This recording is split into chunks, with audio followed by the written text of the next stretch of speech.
पालघर जिल्ह्यातील मुंबई अहमदाबाद महामार्गावर 29 मार्च पासून सुरू झालेली भीषण वाहतूक कोंडी 31 मार्च पर्यंतही कायम असल्याने वाहन चालक संतप्त झाले आहेत.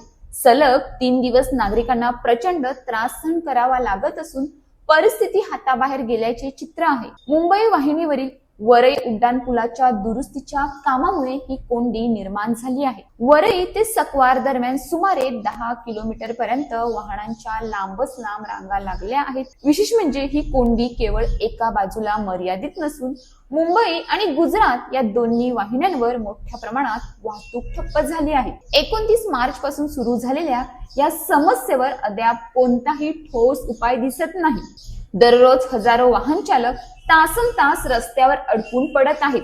कामावर जाणारे कर्मचारी, माल वाहतूक करणारे ट्रक चालक तसेच आपत्कालीन सेवांनाही याचा मोठा फटका बसत आहे. यामध्ये आणखी एक महत्वाचा मुद्दा म्हणजे काही वाहन चालक नियम मोडून रॉंग साइडने वाहन चालवत असल्यामुळे कोंडीत अधिकच भर पडत आहे. वाहतूक सुरळीत करण्याऐवजी अशा प्रकारच्या बेजबाबदार वागणुकीमुळे परिस्थिती आणखी गंभीर होत असल्याचे दिसून येत आहे.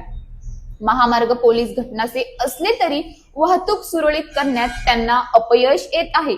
पर्यायी मार्गाची योग्य आखणी नसल्यामुळे आणि काम सुरू करण्यापूर्वी नियोजनाचा अभाव असल्यामुळे ही परिस्थिती निर्माण झाल्याची टीका नागरिकांकडून होत आहे. स्थानिकांच्या मते दुरुस्तीचे काम सुरू करण्यापूर्वी प्रशासनाने कोणतीही पूर्वसूचना दिली नाही. परिणामी रोजच्या प्रवासासाठी या महामार्गावर अवलंबून असलेल्या नागरिकांना नाहक मनस्ताप सहन करावा लागत आहे. उन्हाच्या तीव्रतेत तासनतास अडकून पडल्यामुळे लहान मुले, महिला आणि ज्येष्ठ नागरिकांची मोठी गैरसोय होत आहे. तसेच महामार्गावर पिण्याच्या पाण्याची, स्वच्छतागृहाची किंवा आपत्कालीन सेवांची कोणतीही पुरेशी व्यवस्था नसल्याचे स्पष्ट झाले आहे. यामुळे ही केवळ वाहतूक कोंडी नसून प्रशासनाच्या ढिसाळ कारभाराचे जिवंत उदाहरण आहे. 29 मार्च पासून सुरू झालेली ही वाहतूक कोंडी 31 मार्च पर्यंत कायम राहते. याचा अर्थ फक्त रस्त्यावरच नाही तर व्यवस्थेवरही ब्रेक लागले आहेत. एकीकडे प्रशासनाचे अपुरे नियोजन आणि दुसरीकडे काही वाहन चालकांची रॉंग साइडने जाण्याची घाई. या दोन्हींच्या कात्रीस सामान्य नागरिक भरडला जात आहे. नियम पाळले असते आणि योग्य नियोजन झाले असते तर ही परिस्थिती टाळता आली असते. रस्ता दुरुस्त करणे गरजेचे आहे, पण त्यासाठी नागरिकांना वेठीस धरणे आणि नियम धाब्यावर बसवणे हीच का विकासाची नवी व्याख्या? आता तरी प्रशासन आणि वाहन चालक दोघांनी ही जबाबदारी ओळखून वागण्याची गरज आहे.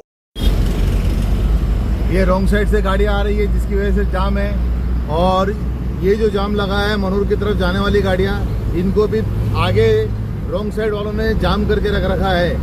रास्ता सब खुला है, जा सकते सब आराम से. सिर्फ रॉन्ग साइड से जो गाड़ियाँ आती हैं उनकी वजह से पूरा जाम हो जाता है और गाड़ियों को वो निकलने में परेशानी होती है. ये बरई और ढेकाले के बीच का है. आगे ढेकाले का फ्लाईओवर है.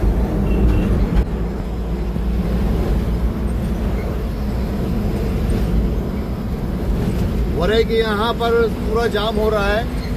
इसकी वजह से ये जो मनोर की तरफ जाने वाली गाड़ियाँ भी जाम हो रही है.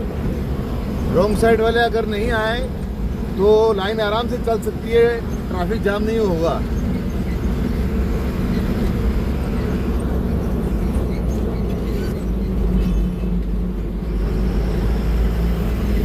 वरईपाटा ढेकाले से पीछे तक बारोल तक लाइन गई है, बहुत जाम है.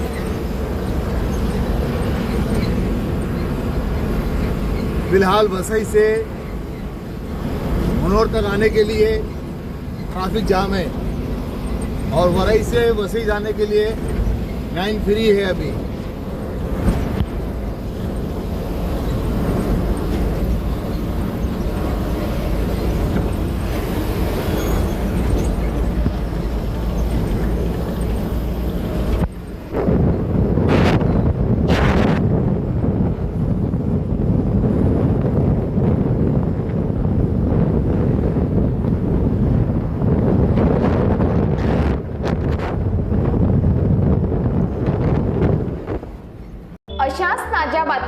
पाहण्यासाठी आमच्या न्यूज पोलीस रिपोर्टर चॅनलला लगेच सबस्क्राईब करा आणि बेल आयकॉन दाबायला विसरू नका.